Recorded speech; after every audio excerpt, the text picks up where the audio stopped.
Vamos ver aqui o que a palavra do Senhor tem para nós nessa noite de domingo. 2 Crônicas 20:12, só a parte B. Só finalzinho, diz assim: porém, os nossos olhos estão postos em ti. Só essa parte. Então, repetindo: porém, os nossos olhos estão postos em ti. Paizinho amado, em nome de nosso Senhor e Salvador Jesus Cristo, nós te agradecemos, ó Pai, por esse momento.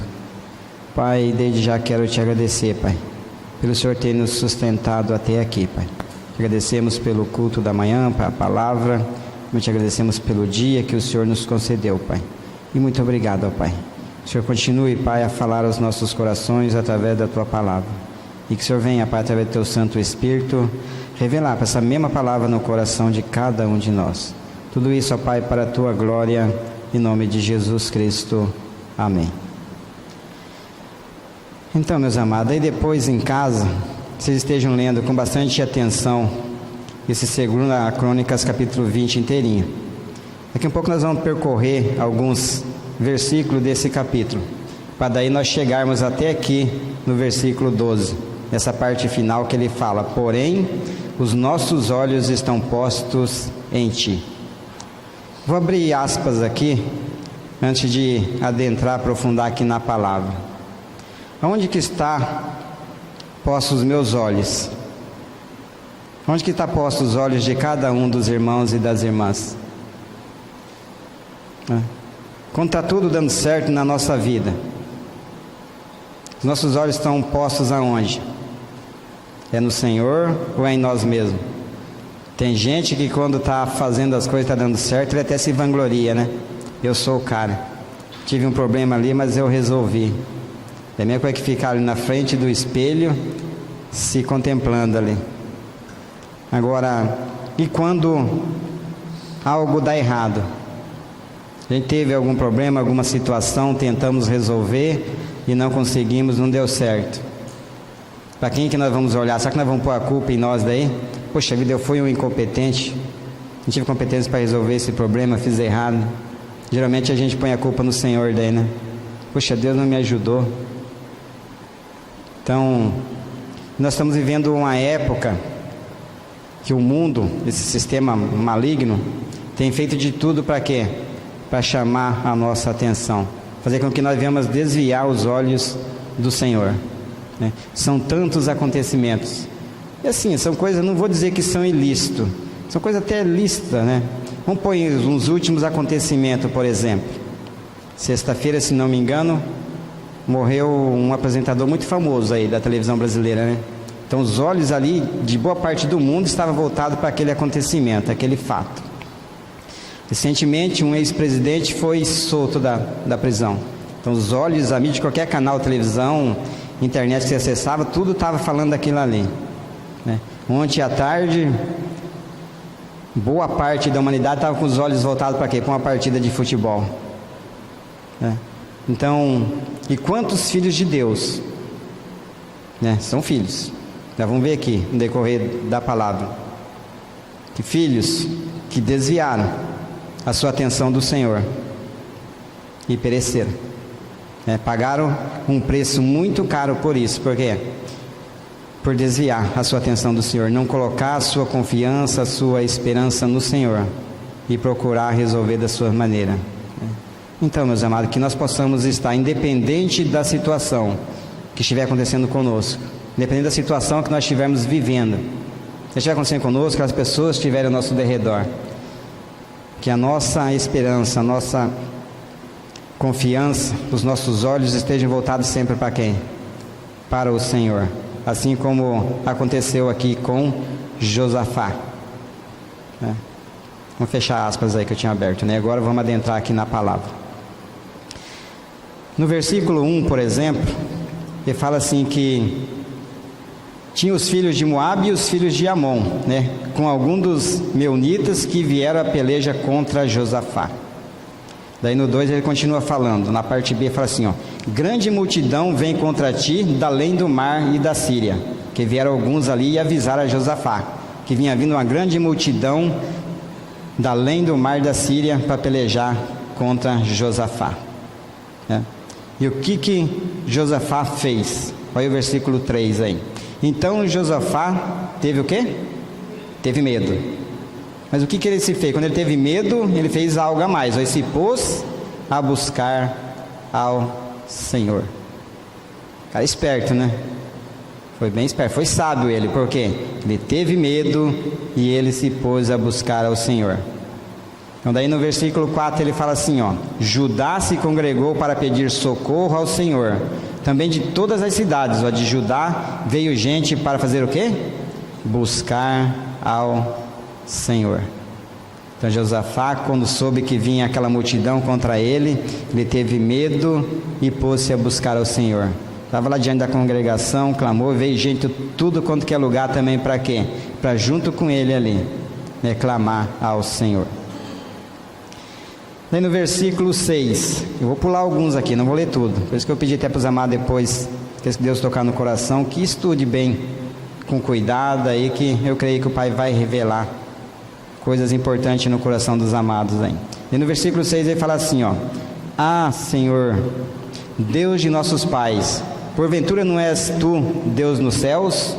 Não és tu que dominas sobre todos os reinos dos povos? Na tua mão está a força e o poder, e não há quem te possa resistir. Estava ali Josafá, clamando ao Senhor ali, e na oração ele disse, como que é lembrando a Deus ali, Ao Senhor está todo o poder, toda a força, diante do Senhor não há quem possa resistir, Daí no 7 ele fala, porventura, ó nosso Deus. Então mais uma vez ele reconhece Deus, sendo nosso Deus, não lançaste fora os moradores dessa terra, diante do teu povo de Israel, e não a deste para sempre a posteridade de Abraão, teu amigo? Agora vamos pular lá no versículo 10. Fala assim, agora pois, eis que os filhos de Amon e de Moabe, e os do monte de Seir, cujas terras não permitiste a Israel invadir, quando vinham da terra do Egito, mas deles se desviaram e não os destruíram. Eis que nos dão o pago, vindo para lançar-nos fora da tua possessão que nos deste em herança.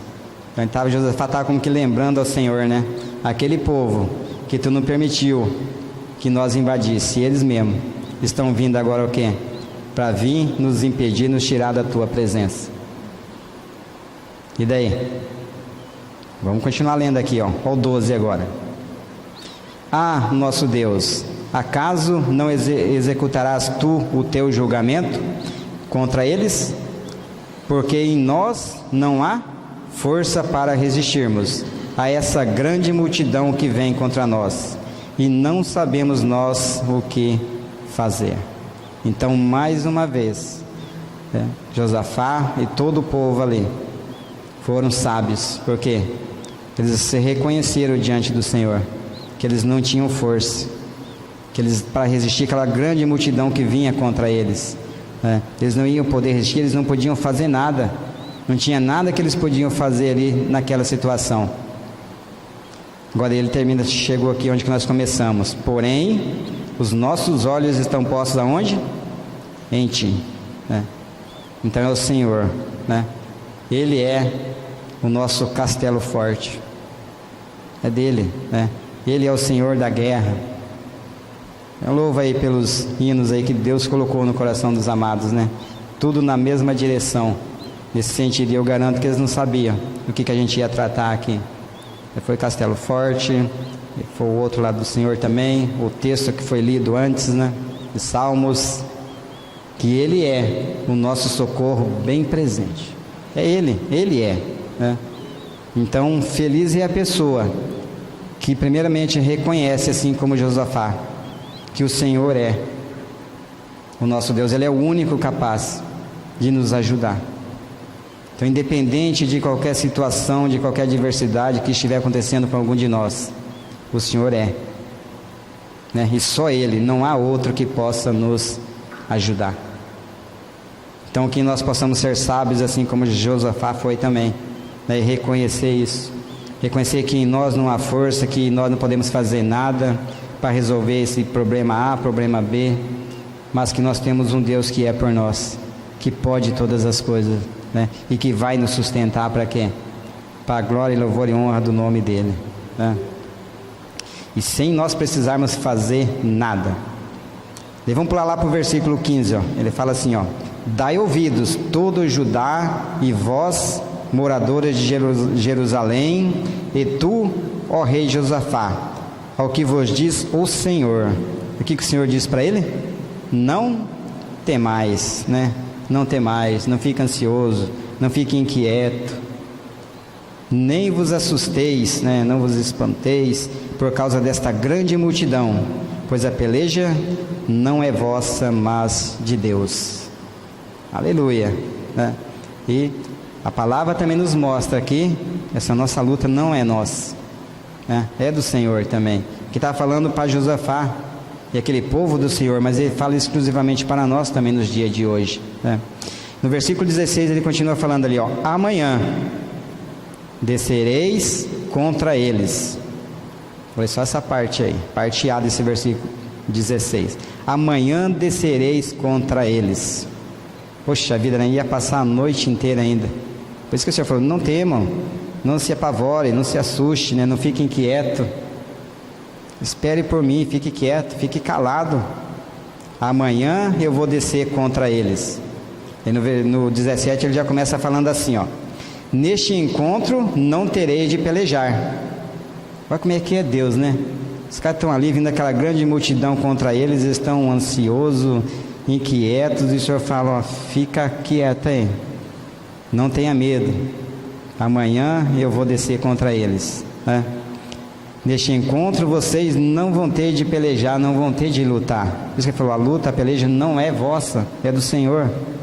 É tomais por posição e ficai o quê? Parados. Olha o que o Senhor manda eles fazer, né? Está vindo uma grande multidão, não, vocês ficam parados, né? E vede o salvamento que o Senhor vos dará, ó Judá e Jerusalém.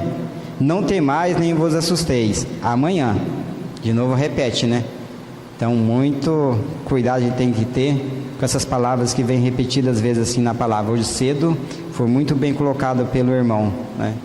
A gente tem um pouquinho mais de atenção nessas palavras que vêm várias vezes repetidas aqui na palavra de Deus. Por quê? Porque está querendo chamar a nossa atenção para algo, né? Então, novamente ele fala: amanhã saí-lhes ao encontro, porque o Senhor é convosco. E agora olha como é que veio a vitória. Tem mais uns textos, então quero pular alguns. Vamos lá para o versículo 22, ó. Olha o que eles fizeram. Tendo eles começado a cantar e a dar louvores, o que o Senhor fez? O povo tiveram que fazer só isso, ó. Depois de ficar parado, esperando, eles tiveram que começar a cantar e a dar louvores. Enquanto eles cantavam louvores ali ao Senhor, o Senhor colocava emboscada contra os filhos de Amon e de Moabe e os do monte Seir que vieram contra Judá. E foram todos o quê? Desbaratados, né? Ali foi a derrota deles. Então, agora vamos pular aqui para o versículo 25. Eu quero fazer uma introdução brevemente aqui para nós entrar aqui no estudo, tá? Vieram Josafá e o seu povo para saquear os despojos e acharam entre os cadáveres riquezas em abundância e objetos preciosos. Tomaram para si mais do que podiam levar e 3 dias saquearam o despojo, porque era muito. Então, numa luta, numa peleja em que eles não tinham o que fazer, por causa da grande multidão que era contra eles, depois deles reconhecer que não tinham força, de clamar ao Senhor, buscar o Senhor, o que aconteceu? O Senhor deu a eles a vitória, e eles, além da vitória, sem eles precisar lutar, que o Senhor lutou por eles, venceu todos ali, aqueles adversários, né? Ainda o Senhor deu para eles muitas riquezas ali, ó. Porque eles 3 dias, diz a palavra, né? Se referindo também já ao Calvário, à cruz, o Senhor lá na cruz. Mas durante 3 dias eles tomaram para si mais do que podiam levar, saquearam também o despojo, porque era muito. E daí no 4º dia o que aconteceu? Eles se ajuntaram de novo no vale de bênção. Alguma tradução fala Beraca, Beraca é bênção. Se juntaram no vale da bênção, onde louvaram o Senhor. Por isso chamaram aquele lugar Vale de Bênção até ao dia de hoje. Então essa é a introdução para nós caminharmos um pouco aqui. Depois vocês, mais uma vez eu peço, estudem com mais calma esse versículo aqui, esse capítulo 20 aqui de 2 Crônicas, que vai relatar detalhadamente aqui isso que nós vimos aqui meio por cima. O importante é isso, meus amados, para ver, porque nós partimos daquele ponto: porém os nossos olhos estão postos em ti. Agora Josafá, para não perder o contexto, o porquê de ter falado isso, que colocaram os olhos deles no Senhor, o que aconteceu que levou eles a dizer aquilo ali, a reconhecer, né?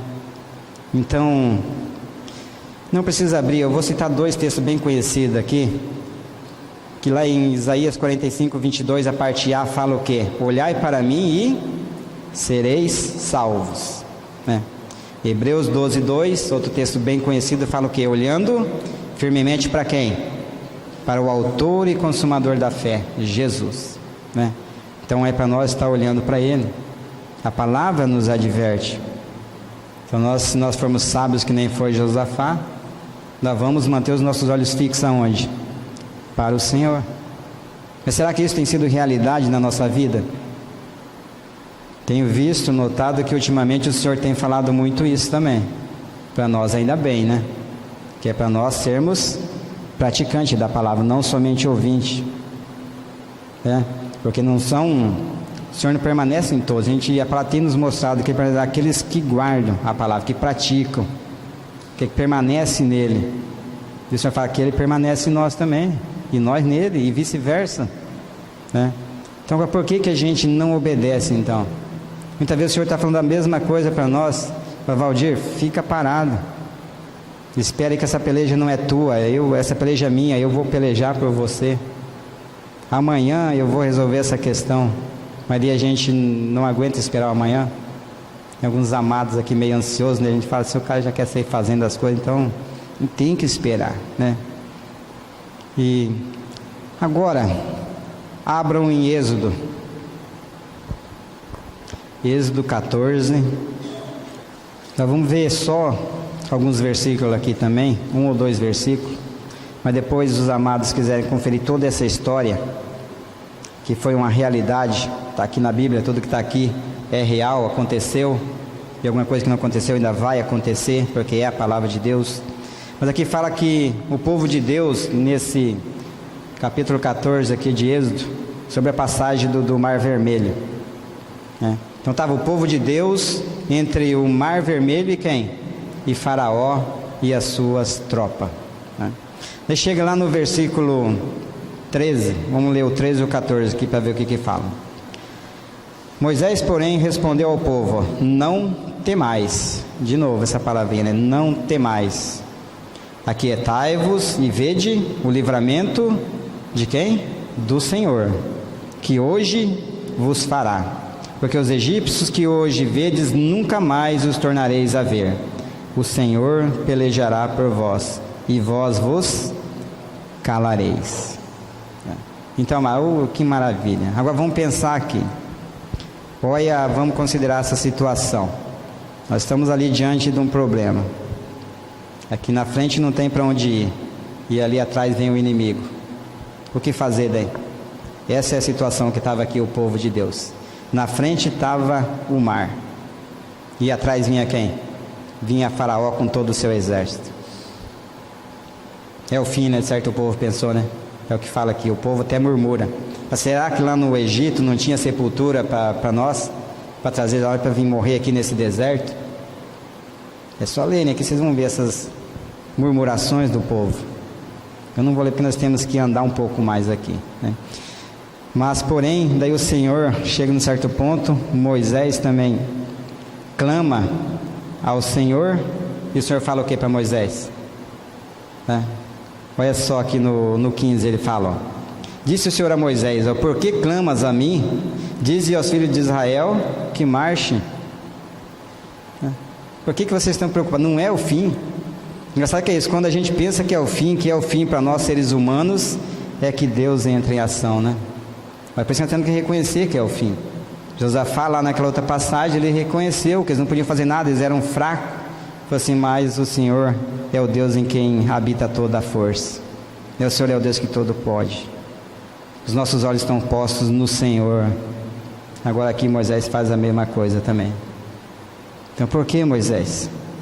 O povo está achando aí que vai morrer, que é o fim. Outros textos, para nós lá no Novo Testamento fala que o quê? Que o poder do Senhor se aperfeiçoa onde? Na nossa fraqueza, né? Ainda bem para nós.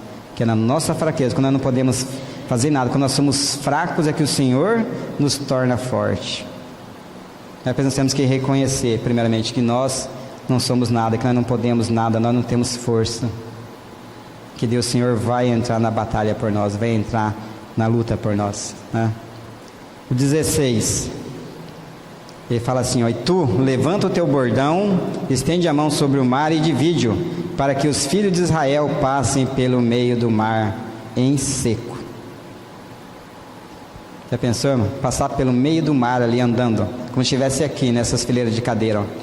Continuar vendo e vai ver, fala que de um lado subiu como se fosse uma parede ali as águas, e aqui do outro lado a outra parede, e o povo de Deus passou aqui nesse corredor aqui assim, a seco, não estava molhado, não estava barro, estava seco, faz questão de dizer aqui, né?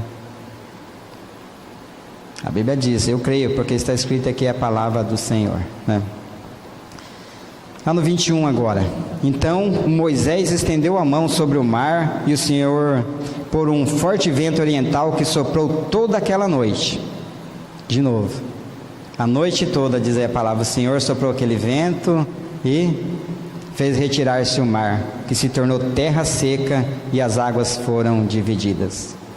E os filhos de Israel entraram pelo meio do mar em seco, novamente, e as águas lhe foram qual muro, à sua direita e à sua esquerda. Agora vamos lá para o 24. Na vigília da manhã, o Senhor, na coluna de fogo e de nuvem, viu o acampamento dos egípcios e alvoroçou o acampamento dos egípcios. Emperrou-lhes as rodas dos carros e fê-los andar dificultosamente. Então disseram os egípcios, fujamos da presença de Israel, porque o Senhor peleja por eles contra os egípcios. Então vai chegar um momento, fica bem claro aqui, em que os nossos perseguidores também vão reconhecer que Deus é por nós, né? E eles vão tentar bater em retirada, como aqui as tropas de Faraó tentaram, mas o Senhor não vai permitir, como não permitiu aqui também. Fez ali, o Senhor já começou a dar problema nas rodas, os carros não começou a sair direito, andar, e colocou dificuldade, e daí ele continua falando ali, ó, do 26 até no 29, sobre essa tentada de fuga deles, né? E a destruição de Faraó e de todo o seu exército. E quando chega no 29, ele fala assim, ó, mas os filhos de Israel, o que aconteceu com eles? Caminhavam a pé enxuto pelo meio do mar, e as águas lhes eram quais muros? À sua direita e à sua esquerda, novamente, assim diz a palavra do Senhor. Então aquilo que era impossível o ser humano, novamente eles confiaram no Senhor, clamaram ao Senhor, esperaram pelo Senhor, conforme o Senhor disse, e o Senhor entrou em ação e trouxe uma solução, né? Então, mais um motivo para nós seguir o exemplo desses amados e aprender a confiar no Senhor. Outra coisa, por que será que eles confiaram em Deus? Creio que é porque eles conheciam o Deus em que eles criam, né? Eles usavam a palavra, sempre falando ali para o Senhor aquilo que estava escrito na palavra. O Senhor é o Deus forte, o Senhor tem toda a força, né? Não há outro que pode nos ajudar no seu Senhor. Então eles recorreram ao Deus certo, ao único, né, que é imortal, o grande e eterno sumo sacerdote.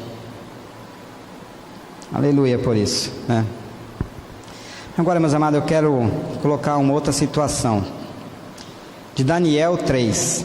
Aqui eu só vou dar uma andada mais rápida aqui para nós aprofundarmos um pouco mais aqui, tá? E depois vocês com calma em casa leiam esse Daniel capítulo 3. Se quiser acompanhando aí, aqueles que vai, mas ali todo mundo conhece o que aconteceu ali em Daniel 3. Estava quem ali? 3 jovens, né? Sadraque, Mesaque, quem? Abednego.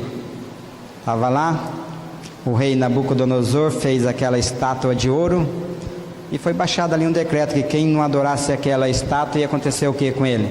Ia ser jogado aonde? Na fornalha de fogo ardente. Então, Sadraque, Mesaque e Abdenego, eles não fizeram caso do rei Nabucodonosor. Está lá no versículo 12, Daniel 3:12. Eles não fizeram caso do rei Nabucodonosor nem de seus deuses, e nem adoraram a imagem de ouro, né? Daí lá no versículo 15 a 18 fala que eles não temeram ser jogados na fornalha de fogo ardente. Aquecida quantas vezes mais? 7 vezes mais. Isso está no versículo 19. Lá no versículo 24 e 25 vai falar que os 3 andavam passeando dentro do fogo, na companhia de quem? Do Senhor. Foi lançado 3, Sadraque, Mesaque e Abdenego, mas tinha um quarto lá com eles, que era quem? O Senhor. O Senhor não os desamparou. Por quê? Porque eles não temeram, não desobedeceram. Eles preferiram confiar no Senhor do que adorar aquela estátua que foi erguida ali pelo rei Nabucodonosor. E em momento algum também a Bíblia fala que eles temeram, né? Que eles ficaram com medo. Não. Se o Senhor quiser nos livrar, Ele nos livra. É isso que nós vamos ver escrito ali. Tanto aí como depois em Daniel 6 também, quando Daniel foi jogado na cova dos leões. Mas aqui ainda em Daniel 3, esses 3 jovens, continua falando assim no versículo 27, fala que sem nenhum dano, né? O fogo não teve poder algum sobre os corpos destes homens, nem foram chamiscados o quê? Os cabelos de sua cabeça, nem os seus mantos se mudaram, e nem cheiro de fogo passava sobre eles. Então está tudo aí no versículo 27 ali. Não queimou nada, fala que as roupas que eles foram jogadas, até o chapéu deles ali, tudo estava nem os pelinhos, né? A gente está mexendo ali na churrasqueira, já bobear, já sapeca os pelinhos ali, né? Imagina ali, aquecido 7 vezes lá, brincando no meio do fogo lá. Que não aconteceu nada com eles. Aí Daniel 6 vai falar sobre Daniel, daí lá na cova dos leões, aconteceu a mesma coisa também, o rei Dário daí, né? Daniel estava ali, foi colocado sobre 120, ele governava ali sobre 120 lugares, e aqueles principais ali, os sacerdotes, os governadores, aquelas pessoas importantes da época, eles caçaram um jeito ali de pegar Daniel, e eles foram assim, falando, não tem como, porque Daniel era irrepreensível também, diz ali, não tinha um defeitinho nele, um problema ali. Nós temos que achar um meio de pegar ele, aonde? Na lei do Deus dele. Vai estar dizendo aí, Daniel 6. Então falou, vamos, fizeram lá a cabeça do rei, falou, rei, baixa um decreto aí, que aquele que durante 30 dias, né, não orar ao Senhor, prestar culto somente ao Senhor, prestar culto a algum outro Deus, além de ti, seja jogado aonde? Na cova dos leões. E a Bíblia fala que Daniel não temeu também, continuou fazendo, que ele tinha ali um hábito, fazer as orações dele, os agradecimentos dele ao Pai 3 vezes ao dia, dentro ali de uma peça da casa dele, com a janela toda aberta, e ele continuou fazendo a mesma coisa. Quando ele ouviu, estava lá ele, e daí foi aqueles principais lá, ó rei, você baixou o decreto aqui, tem um cara aí que não está obedecendo, está lá, ele está prestando um culto a um outro Deus. O rei chamou Daniel falou, não, eu vou continuar servindo o meu Deus. E o rei ainda fala para ele, né? O rei Dário fala, o Deus que tu serve, que te livra da boca dos leões. E ele falou, ó rei, não sei se vai me livrar, mas se ele quiser me livrar, ele pode me livrar. Engraçado que o rei, de uma certa forma, ele cria, sabe por que o rei Dário? Que ele, naquela noite, ele não teve sono, né? Passou a noite em claro, em jejum, fala que ele não permitiu levar nada para ele, não permitiu que levasse os instrumentos para ser tocado na presença dele, nada. E no outro dia cedo, o que ele fez? Foi lá, né? Ver se Daniel estava vivo. E quando ele chegou lá, perguntou para Daniel, e Daniel respondeu. E daí, de novo, também Daniel foi, o Deus de Daniel foi glorificado ali através da vida de Daniel. Assim como na vida daqueles 3 jovens, Sadraque, Mesaque e Abdenego. E eles foram colocados ali Só benção mais ali. Por quê? Porque eles preferiram servir ao Senhor, continuar crendo, confiante, os olhos, a esperança toda posta onde? No Senhor, sem temer o que poderia acontecer para com a vida deles. Agora, meus amados, confere aí na Bíblia de vocês aí, ó, Isaías 43, 2. Essa passagem que aconteceu com Sadraque, Mesaque e Abednego sendo jogado no fogo, o povo passando ali pelo meio do mar, né? Daniel sendo jogado na cova dos leões. Isaías 43, 2 fala o quê? Diz assim a palavra do Senhor: quando passares pelas águas, o que vai acontecer? Eu serei contigo, né? Quando passares pelos rios, o que vai acontecer? Nada, né? Eles não vão te submergir. Quando passares pelo fogo, o que vai acontecer? Nada, né? Não te queimarás e nem a chama arderá em ti. Amém, né, vô? Então é o Senhor que diz. Sadraque, Mesaque e Abednego, eles conheciam essa palavra e creram também no que estava escrito, e nada aconteceu com eles. O povo do Senhor vai passar pelo mar lá também, e essa palavra é a mesma para mim e para cada um dos amados. Então o Senhor é conosco. Quando nós passarmos pelo fogo, o fogo não vai nos queimar. Nós passarmos pelas águas, as águas não vão nos submergir. Por quê? Foi o Senhor quem disse. E se o Senhor é conosco, eu estou confiando nele, assim como ele foi com aqueles amados lá do passado. Ele é comigo, ele é com cada um dos amados e amadas que depositam a confiança e a esperança nele. É por isso essa advertência. Aonde estão postos os nossos olhos? Aonde? Se é no Senhor, amém.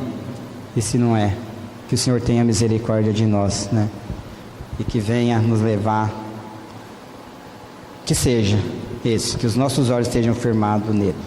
Números 14, 9. Porque aqui, o contexto aqui que eu quero colocar para os amados é o seguinte, que quando nós tiramos os olhos do Senhor, vai começar a acontecer umas coisinhas aí conosco, né? Tiramos os olhos dele, então vai ter as consequências. E uma das primeiras coisas que acontece, aqui no Números 14, 9, fala assim, ó: tão somente não sejais rebeldes. Olha aí, quando nós tiramos os olhos do Senhor, nós começamos a nos rebelar contra o Senhor. Fica bem claro aí, né? Então não sejais rebeldes contra o Senhor. Depois não temais. Quando nós tiramos os olhos do Senhor, a gente começa a temer, começa a ter medo, começa a ter pavor, começa a ter insegurança, começa a duvidar da presença do Senhor conosco, em nós, né? O povo dessa terra, porquanto como pão os podemos devorar, retirou-se deles o seu amparo. O Senhor é conosco, não os temais.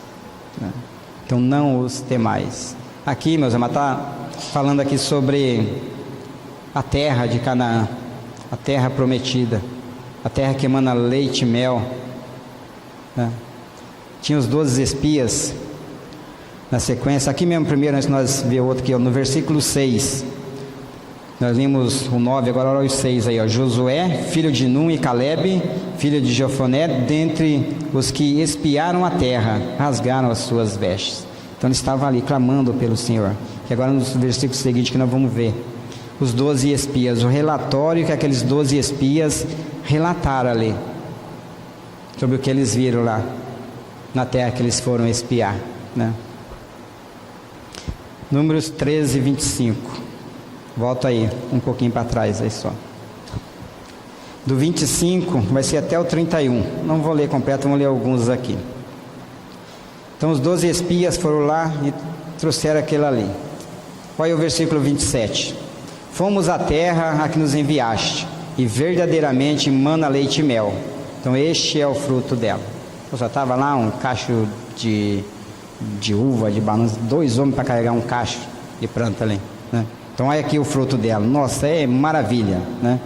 A terra é boa, mas porém tem o quê? Olha o porém aí, no 28. O povo, porém, que habita nessa terra é o quê? Poderoso. As cidades são muito grandes e fortificadas. E também vimos ali o que? Os filhos de Anak. Agora pula o 29, vamos ler o 30. Então Caleb fez calar o povo perante Moisés e disse: Eia, peraí, subamos e possuamos a terra, porque certamente prevaleceremos contra ela. Agora olha o porém de novo aí. Os homens que com ele tinham subido disseram: não poderemos subir contra aquele povo, porque é mais forte do que nós. E no 32 ele continua falando: E diante dos filhos de Israel infamaram a terra que haviam espiado, dizendo: A terra pelo meio da qual passamos a espiar é terra que devora os seus moradores, e todo o povo que vimos nela são homens de grande estatura.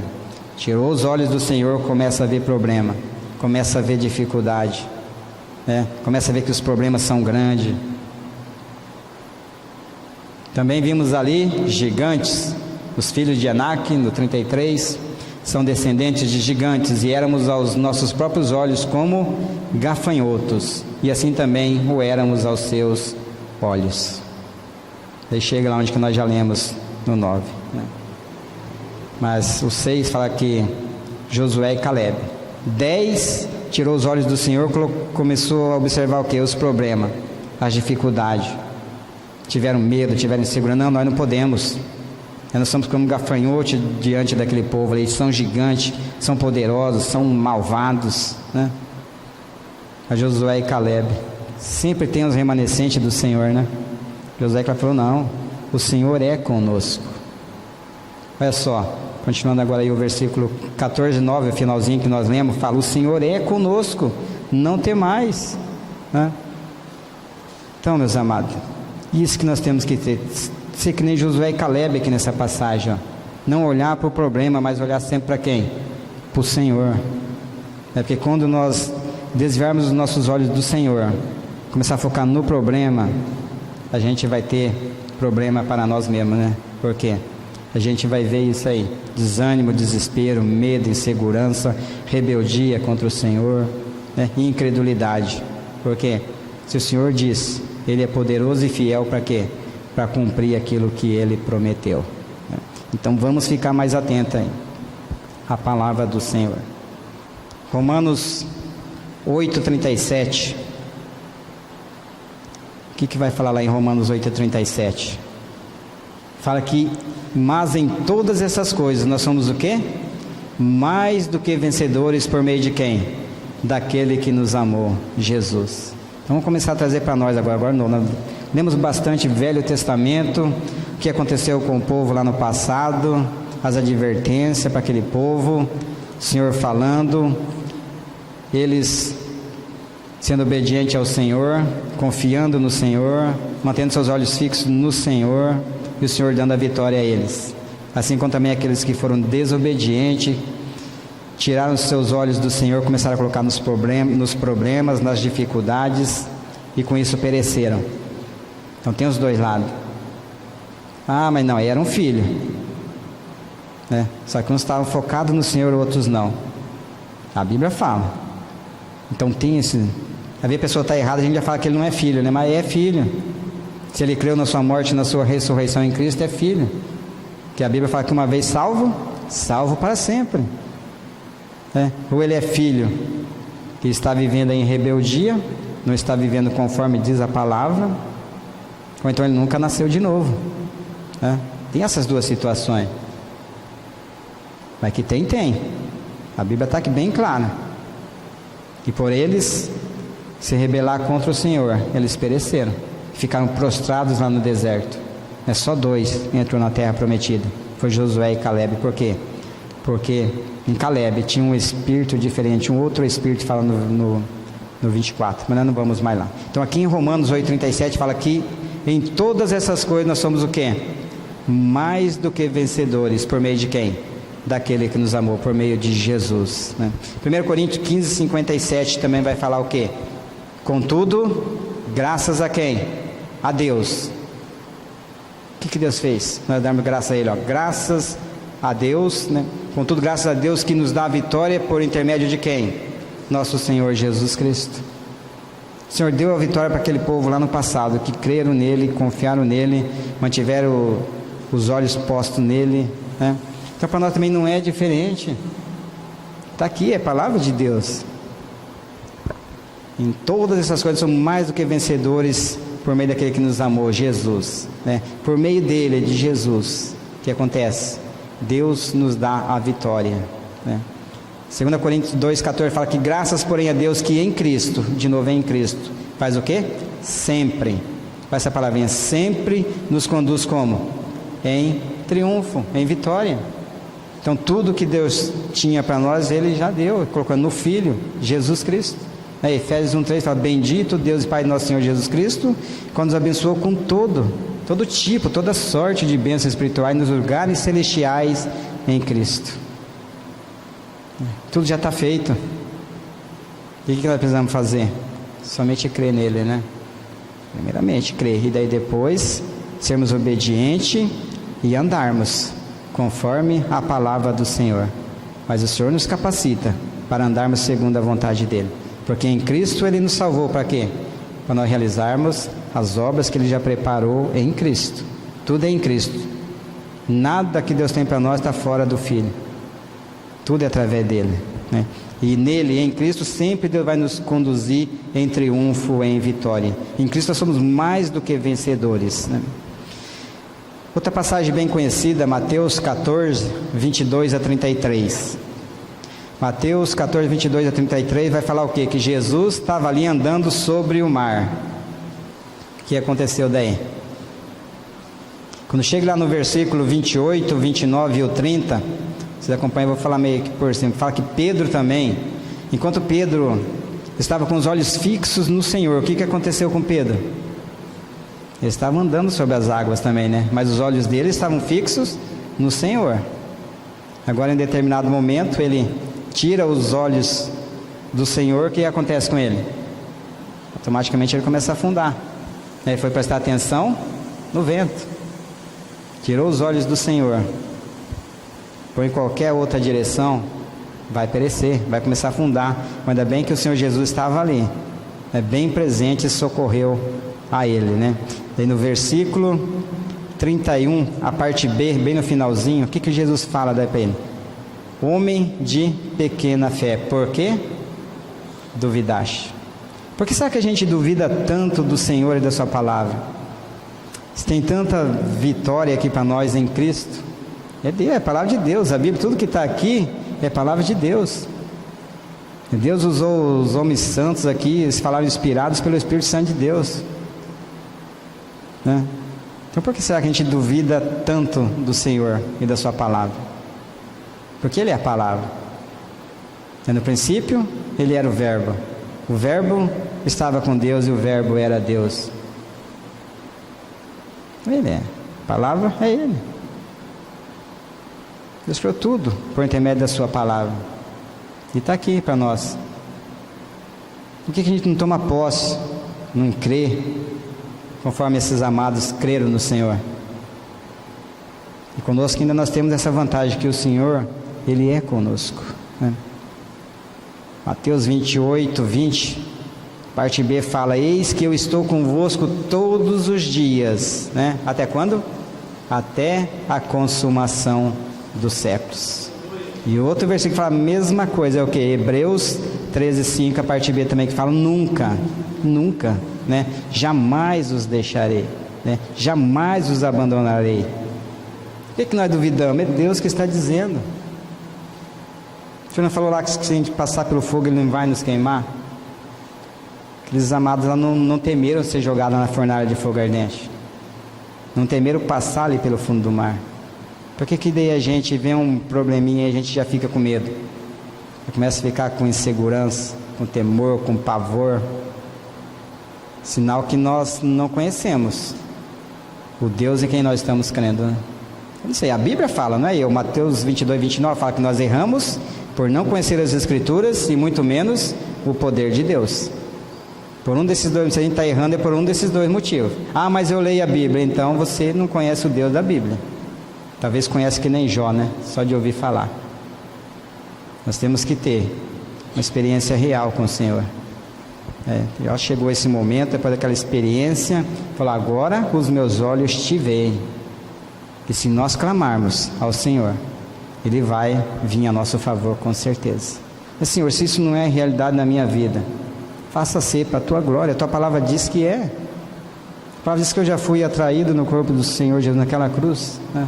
Que eu morri com Ele, eu ressuscitei com Ele, pela minha morte com Ele, o Senhor tirou a minha vida velha, a minha natureza perversa. Pela ressurreição com Ele, o Senhor me deu uma nova vida, o Senhor me deu a Tua vida, que é uma vida justa, uma vida santa, uma vida eterna. Então, meus amados, por que nós duvidamos tanto? Por incredulidade, né? Abacuque 3, 17, 18 vai falar sobre algumas circunstâncias ali que podem ocorrer na nossa vida também.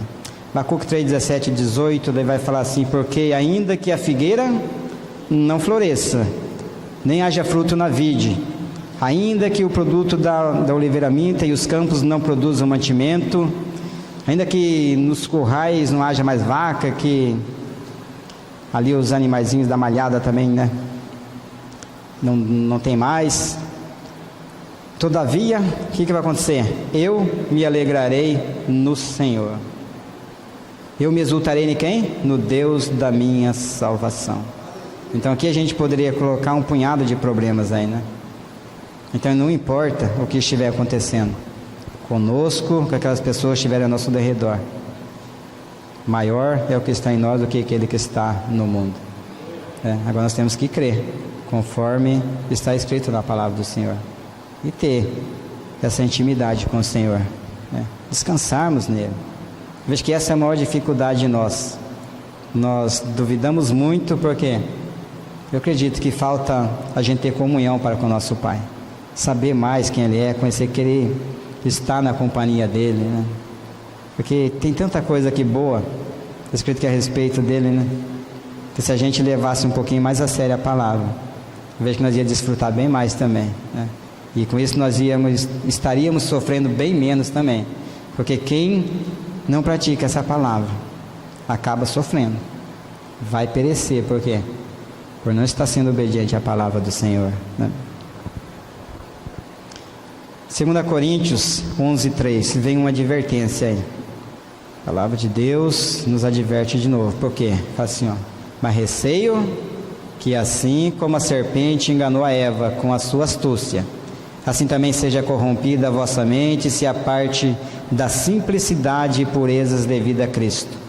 Agora o versículo 4 fala assim, se na verdade, vindo alguém pregar outro Jesus, não da mesma natureza, é uma natureza diferente, que não temos pregado, ou se aceitais espírito diferente, um espírito, uma natureza diferente, não da mesma natureza, que não tendes recebido, evangelho diferente, que não tendes abraçado, a esse de boa mente o tolerais. Então essa é a época que nós estamos vivendo hoje em dia, né?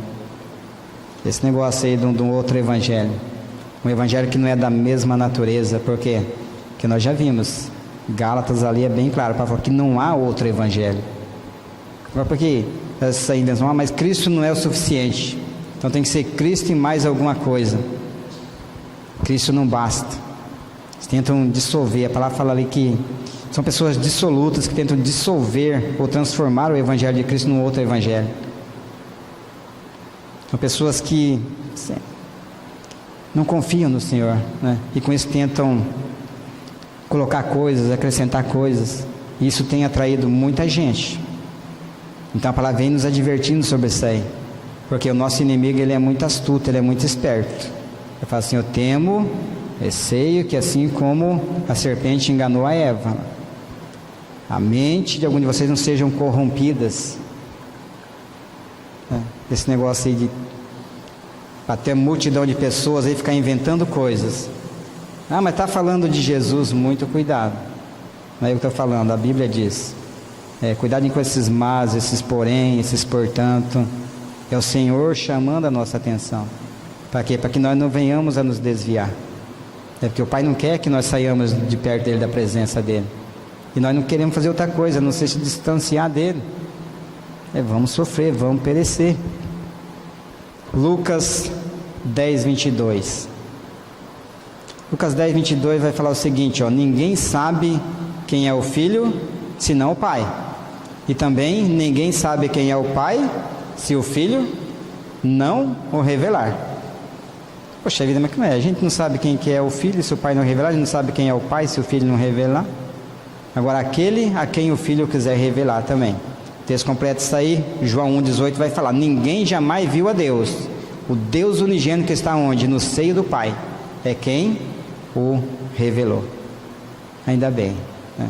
Não tem outro meio de nós conhecermos o Filho, a não ser pelo Pai. E não tem outro meio também de não conhecermos o Pai, a não ser pelo Filho. Mas ainda bem que o Filho, né, nos revelou quem Ele é.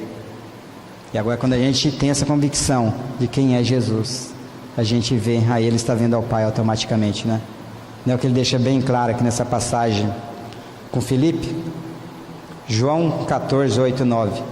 Jesus está ali naquele bate-papo, aquela conversa com Filipe, os outros discípulos também, mas daí Filipe fala: Senhor, mostra-nos o Pai, e isso nos basta.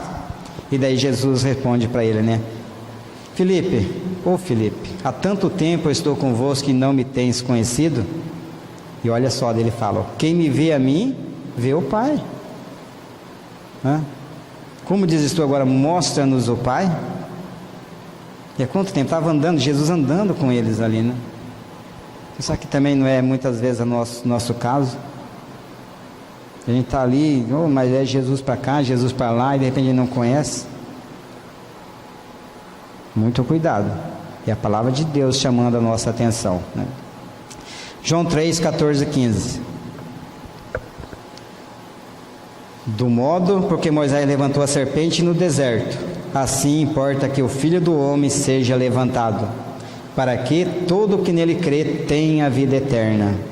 Então está aí, meus amados, do mesmo modo, da mesma maneira como Moisés levantou a serpente lá no deserto, era necessário que o Filho do Homem, Jesus, fosse levantado da terra na cruz. João 12:32 fala, né? E eu, quando for levantado da terra na cruz, atrairei todos a mim mesmo. Então ali, na cruz, no corpo dele, já abre em Colossenses 2, 14, 15, que vai falar que no corpo de Jesus, naquela cruz, ele venceu não só o pecado, ele venceu a morte, ele venceu aquele que tem o poder sobre a morte, ele venceu esse mundo, ele nos deu vitória sobre todas essas coisas. Mas fala em Filipenses 2, 14, 15 que ele cancelou, tendo cancelado o escrito de dívida que era contra nós e que constava no que? Em ordenanças, o qual nos era prejudicial. O que Jesus fez? Removeu, né? Tirou de uma vez para sempre, inteiramente. Então, encravando-o na cruz. Mas ele não parou por aí, ele continua falando, ó: e despojando os principados e as potestades, publicamente os expôs ao desprezo, triunfando deles na cruz. Amém. Tudo isso ele fez, né? Esse é o nosso grande e eterno sumo sacerdote. E ali foi uma expiação plena, perfeita, completa, de uma vez para sempre. E ali, no corpo dele, em um único ato, ele nos reconciliou com o Pai de uma vez para sempre. É a palavra de Deus, foi ele que disse, e ainda bem que está escrito aqui. E ainda bem também que a palavra fala que é o Espírito Santo de Deus que vai nos levar a reconhecer que nós somos pecadores, que nós somos fracos, né? Que nós não podemos fazer nada por nós mesmos, e que Ele vai revelar em nós que nós carecemos de um Salvador que é Cristo. É o Espírito Santo dele que vai nos fazer compreender as Escrituras. Então, tudo é Ele. Ele vai nos guiar em toda a verdade. Por quê? Para que o nome dele seja louvado, seja glorificado na minha vida, na vida de cada um dos amados. Agora nós precisamos carregar o morrer dele por toda parte do nosso corpo, né? Por quê? Só assim a vida dele, a vida de Jesus vai se manifestar através de nós, né? Ele, Jesus, morreu por todos. Para quê? Para que os que vivem não vivam mais para si mesmo, mas para aquele por quem por nós morreu e ressuscitou, né? Então, meus irmãos, nós possamos ficar firmados aí no Senhor. O tempo está próximo. Domingo retrasado, o irmão começou um estudo, né, sobre o fim dos tempos. Então que os nossos olhos possam estar bem atentos no Senhor, conforme nós temos lido, tem as advertências, e procure mais diante do Pai, que Ele vai trazer luz aos nossos corações, vai dar-nos revelações tremendas. Eu garanto para vocês, Deus falar, revelar ali, se vocês quiserem colocar aqui, a gente não vai conseguir colocar às vezes 10%, né, irmão, daquilo que o Senhor revelou para a gente. É maravilhoso. Agora precisamos passar um tempo com o Senhor, né? Nos dedicar a Ele, que quanto mais intimidade nós tivermos com o Pai, mais Ele vai se revelar a nós também, com certeza, né? Mais o caráter de Cristo vai sendo formado em nós, para nós sermos melhor que os outros, não, né? Para louvor, honra, glória e louvor do nome dEle. Amém? Vamos ter uma palavra de oração. Paizinho amado, em nome de nosso Senhor e Salvador Jesus Cristo, eu te agradeço por esse momento, ó Pai. Te agradeço por essa oportunidade. Pai, tudo aquilo, Pai, que provém do Senhor, guarda no coração dos amados, guarda no coração dos ouvintes, para que isso possa ser realidade na vida de cada um deles, ó Pai. Ó Pai, a Tua palavra, ela é viva, ela é eficaz, Pai. Pai, ela não volta vazia, Pai. Então que ela possa gerar vida no coração de cada um daqueles que a ouviram, Pai. E que tudo isso seja para a honra, glória e louvor do Teu santo nome, Paizinho amado.